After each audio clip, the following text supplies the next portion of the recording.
What's up, everybody? It's your girl with the vibe, LexiLive, and we are back yet again for another segment of Vibe with LexiLive. I first want to start with our beauty tip of the week, and it's coming from me. Surprisingly, yes, I spent a little couple of seconds in hair school.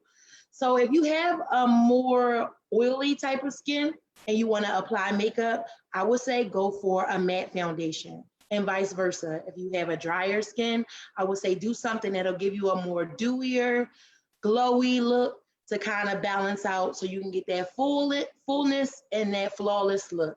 All right. Next up, of course, we always do our thankful moments. Three things I'm thankful for. Number one, I am thankful for the Lord allowing me to see another year. My birthday was July 21st. And again, I want to thank everybody who sent birthday wishes and cards and gifts and people who, came over to just, chop it up with me a little bit. I appreciate you all. I love you. My second one is my health and my strength. That should not be taken advantage of or taken lightly because we don't have to be healthy. We don't have to be strong. It's a blessing to be so. So I thank God for that. And I am thankful for being here tonight. I am thankful for my guest, Mr. Jeff Bradshaw. God bless you, daughter. Good to be here on tonight. Thank you for having me. Jeff, can you give me three things you're thankful for? Three things. I'm thanking you for my life, my health, my life, my health, and peace of mind. Absolutely. He gives us a sound mind. It don't have to be so. These things, we take it for granted every single day that we have health, we have a peace of mind, but it does not have to be this way. So I'm thankful. So I'll take a second to say thank you, Lord. We talked today, but thank you for that. So without further ado, I would like to present to some and introduce to others my big brother, Jeff Bradshaw. Welcome to the Vibe segment, Jeff. Thank you. Thank you for having me. I'm moving around a little bit, but I'm here. I told you I'd be here. I'm here. Hey, listen. That's all I need. How are you? How have you been during this quarantine? Oh man, it's been can I use the word interesting? It has definitely been interesting, but it also gives you it's allowed us to get closer to family. It's allowed us to get closer to God. You really find out where you stand on your purpose in life when you have nothing to do but be a father, be a man, be a son. When you're not Jeff Bradshaw, the artist or the musician or any of those things, you just get to be a man, a father, and a son. And up until about a month ago, that's just all I was doing. I was getting online, doing some Facebook lives and playing some songs, trying to give people some inspiration. And then I started jumping into doing these rallies with the clarion call for justice. So I had to be quiet for a little bit and, and just be a man, father, and a son, and at the end of the day, that's who I am. Absolutely. So once I kind of dialed that in, then I was like, okay, I'm gonna play a little music. I'm gonna try to touch some people and try to heal some people, and and then that graduated to the Call to Justice musical rallies that I've been doing. I really like what you said. You said you got called back to being a man, father, and son. And that immediately made me think about Christ. Like he was all of those things. And when you get back to the basics, you're able to hone in on who you really are, regroup, get it together. And when, things open back up, we can come back out with a different approach. We've cleared out, our storage is really empty. And now we can be more available. Right, absolutely. Yeah, I Absolutely. think that's dope. So I definitely want to get into the clarion call, because I feel like that is a very unique way to combat the climate of what's going on right now. What inspired you to do that? Um, 8 minutes and 46 seconds Yeah, of watching George Floyd lose his life yeah, and see see the okay, watch the close your door. I'm sorry. See the lack of humanity yeah, in the cop's face and in his actions. And after watching my brothers and sisters from around not just 50 states, but 18 other countries, yeah, watch them get in the street and protest against just it was about humanity. yeah, It's not just black people in the street. It's people of all colors, races, and creeds. It's you know, after watching that, I felt like um I needed to do something. I yeah. just didn't know what. Hmm. So, we're just asking God, like, I need to do something. I know COVID's out there and all of that, but I got to do something. I'm nervous and scared for myself and for my musician friends, and not really knowing what to do. And then I thought, like, I I had it in a dream. Yeah, I dreamed that I saw myself standing on the steps of the art museum, surrounded by horns, as far as the eye could see. And that's when I got up that day, and I went to see my boy Randy Robinson, and we're in his office, and I said, I think I got it. I need to just call the horn players, and we need to gather at the art museum, and let's just play music and fellowship and play music, and let's just see what happens. And I said, but I got to call it something. It's got to have a name.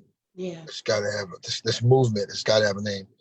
And Randy said, a clarion call for justice, right out of the Bible. And I was like, yeah, Absolutely, that's it. absolutely. And Yeah, that's how the clarion call for justice was born. And yeah. yeah, So it's just watching that, like you said, 8 minutes. It made something in everybody stand up. Whether it's starting a business, whether it's the clarion call, whether it's doing the protest, whether it's drawing art, your artistic abilities come alive. It right. made something in everybody stand up. And I just thought the clarion call was so unique to release that at this moment, because what better instruments to like break this atmosphere than a horn or a trombone. Hold on for a second. Hold on for a second.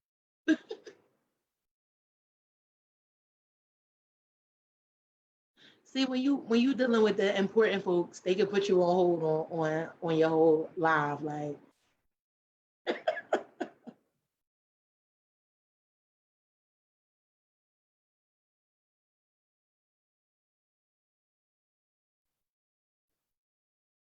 Thank you. I want to finish this. Um, I'm sorry. I'm here. that's okay. Uh, um, I didn't hear what you just said, but I will say this. Um, I knew that I was praying for something to do.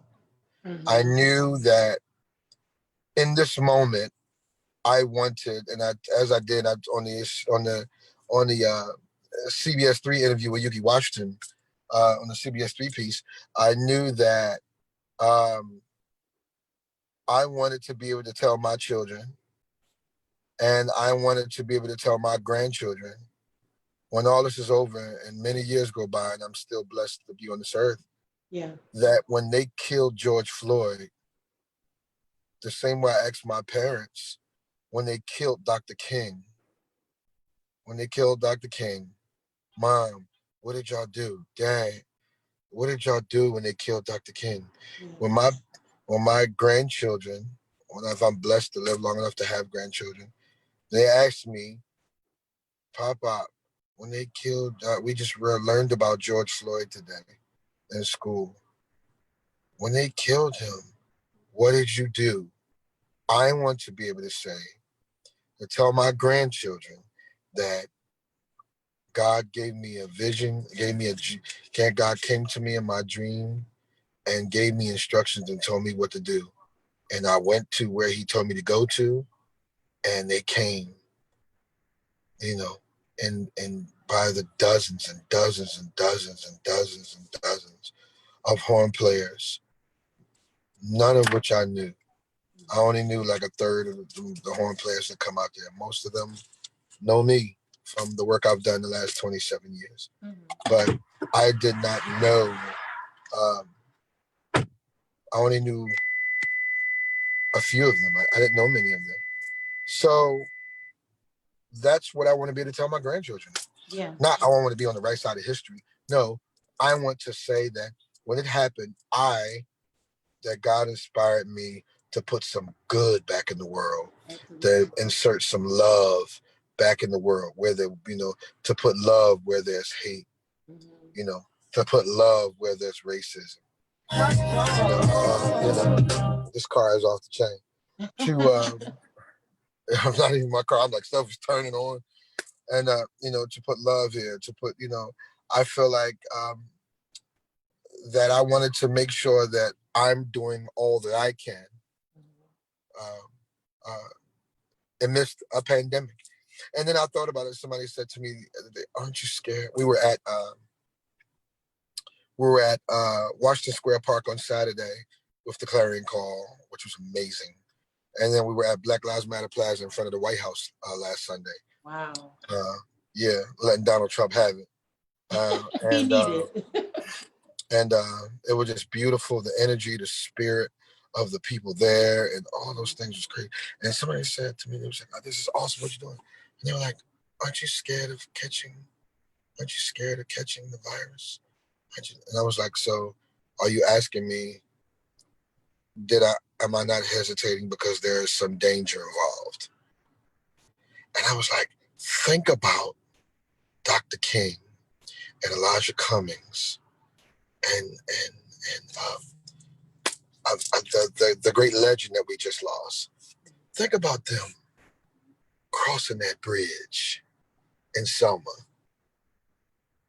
Think about them boycotting the buses and all of that and walking to work. Like all the marches they did. You don't think they knew that there was going to be danger? Absolutely. You don't think they knew that there's a possibility that they could be hurt? Of course. I think about it. We pray before we start, and we just ask God to protect us and cover us as we try to put good back in the world. Yeah. And protest peacefully through music for Breonna Taylor and George Floyd and Trayvon and Elijah McCain and Philando Castile and Michael Brown and Eric Garner and Tamir Rice and all these beautiful souls, Rashard Brooks and Ahmaud Arbery, all these beautiful souls that we lost.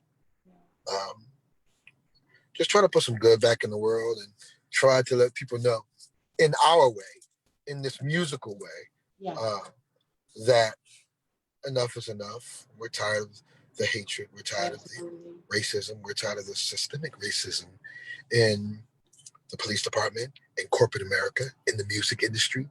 It's everywhere. It's everywhere, and also be able to use this as we touch them with this music and the spirit of love, which is God. And once you got them smiling and dancing and then we're all feeling good and feeling healed in one place, then we can have the clarion conversation. Now we can talk amongst each other. Now we can talk with them. I can talk to these people that are not brown people. I can talk to them, which a lot of them are my friends. A lot of my friends are not brown people. I've toured one of my best friends, Matt Cappy. I've toured with for now 20 years. Wow. It's one of my best friends. He gets it. He understands. It's just amazing that we can use these moments as teachable moments and talk to them about the things that we have been through and what they don't understand. That when you ride by in a nice car and the cop sees a guy in a nice car, and I ride by in a nice car and the police sees a black man in a nice car, is he a drug dealer? What is he trafficking? Is he doing this? It's the difference. What you doing around here? Where you going? And they don't understand the history of torment and humiliation that we've gone through for many years. People always wonder why, man, Black people music is so spiritual and it's so touching, and it has such feeling. That's because we own the pain. Yeah. That's why. Because we own the pain. Yeah. That's what I got. Absolutely. I'll take it. So, is this it? You said a lot. You dropped a lot of jewels, especially with the part of being obedient, because I don't think that just stops with you. I think that form of activism will definitely be passed on, especially when your grandchildren and your children are learning more of the movement that you're making and the movement that you're building. They're definitely going to, God forbid if this climate continues, but they'll definitely have the strength and the faith and the courage to step out and do something radical, because that's who we're supposed to be, anyway, right, as being children of Christ. So is this it? Like, because the last time we talked, you said, no, like, I'm not done. This isn't it. It's just not going to be at the art museum in Philly. So you going all over?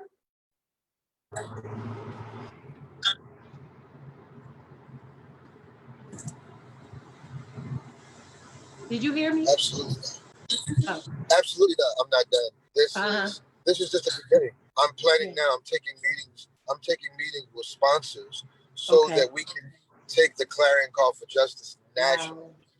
National. That's why we started our first time. The first weekend outside of Philadelphia was last weekend when we went to New York. And we went to New York, and then we went to D.C., to Black Lives Matter Plaza. Oh, the plan is to take you to Chicago, Detroit, Cleveland, and Columbus, and Minneapolis, and St. Paul. And I mean, we're going everywhere, Charlotte, Atlanta. We're going to move around carefully through some of the states that aren't as hard hit with COVID, but we're going to move around the country. And we're going to take this message of love and equality around the country and protest through music. Yeah, absolutely. It needs to go there. And I just want to say thank you so much for your courage. Thank you so much for your, willingness to stand up for us in your way. It's appreciated and it's much, much needed. So as you know, a small segment of the Vibe Show, small little piece. We like to play some games. Can you hear me good? I can hear you. I'm about to go over the bridge. I'm about to go over the Benvenuto Bridge, but I can hear you. All right. So this small little icebreaker, it's called Finish the Lyric, Neo Soul. Oh God. Okay. Come on, Jeff. Like, don't do this. Don't do this. Don't do this. I believe in you. I think you got it. Okay. Are you ready? You got to give me the artist. And you got to finish the lyric. Okay. All right, here we go.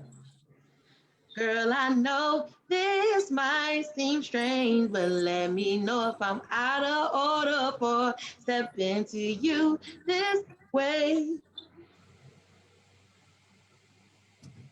Girl, I've been knowing you for a while. And I really, you're something, and your smile.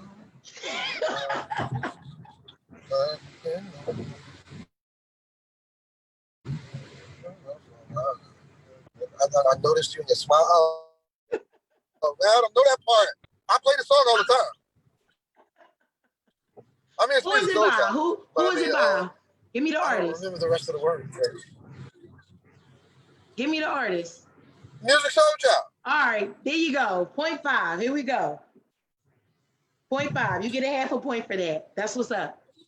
Next one. You ready? Okay. Okay. You're here. I'm pleased. I really like your company. Your style, your smile, your peace mentality.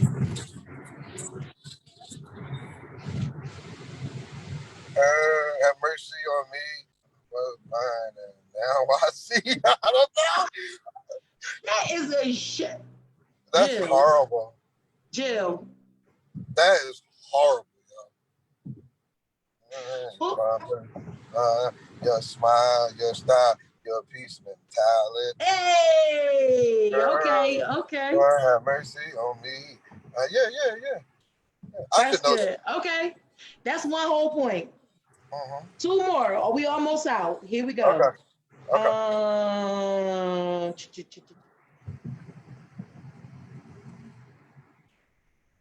Same old story back again.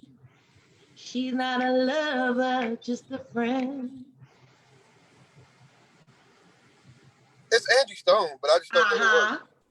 Okay. Okay. I'll give you. I'll I never see and you again. people. Yeah, Okay. I give you yeah. that. I give you It's that. Angie I give Stone. you I that. just don't know the words. I give you that. Me either. That's why I stopped right there. Hey, come on. That's a Hey, good come song too. on. Come It's got on, the vocals. Backstabbers intro on it. Yeah. All right, last one. Okay. All right, here we go. Do I really These all easy. want my baby? Come on, vocals. Come in. Doom, doom, doom. Yeah.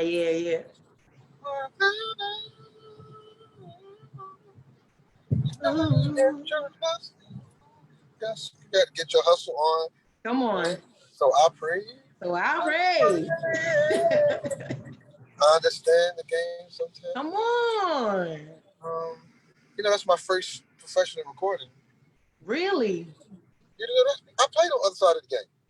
It's my first professional recording. Me and Jafar Band, we did the horns on the other side of the game. You didn't know that? Boom, boom. That's me and Jafar. Hey. You want to make a left here?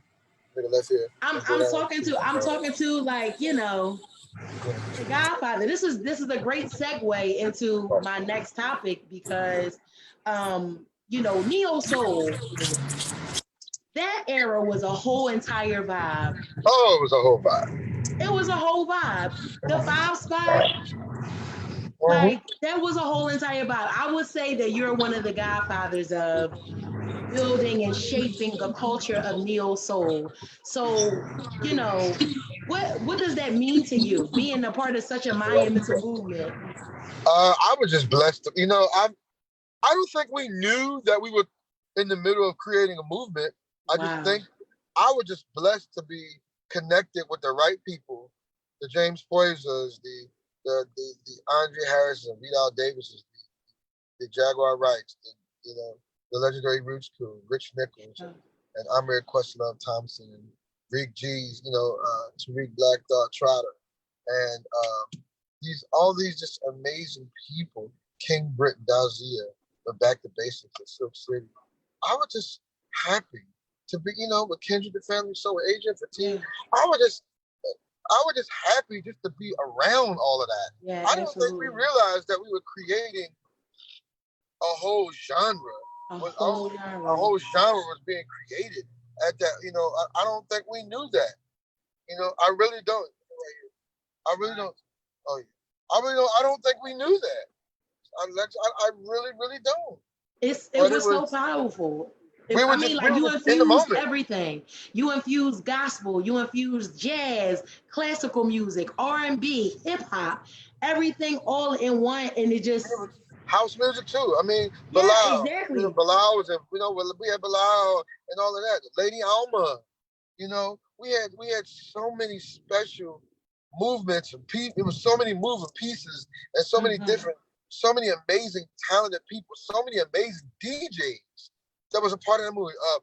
Rich Medina, DJ Mike Nice, and obviously Jazzy was a legend, but he gave us a touch of jazz, touch of jazz productions, which is a production house where we did music and poetry and chill and all of those things. So it was just incredible to be around these people, the Carvin Hagens, Ivan Barrios, and these incredible producers and writers and phenomenal people, Keith Peltz, Darren Henson, like all these, just to be around these guys. Yeah. And that's when I met when James Poison and Questlove called a girl named Erica. And I got there, and Erica was on the floor, sitting on the floor in the corner, and we went in there, and me and Jafar went in there, and James told me, James and Amir was telling me what they wanted, what the feel they went for. I had no idea that Erica was going to be as big as she was. It was just, this is like 1996, 97, 96, 97. It was just, it was a whole vibe. Yeah, I mean, whole it really entire was. vibe. It was. I'm about to get out. Missed that. I'm about to get out the car, but I want you to know this. I'm so blessed and humbled that you would even want to have me on your show. Oh, absolutely.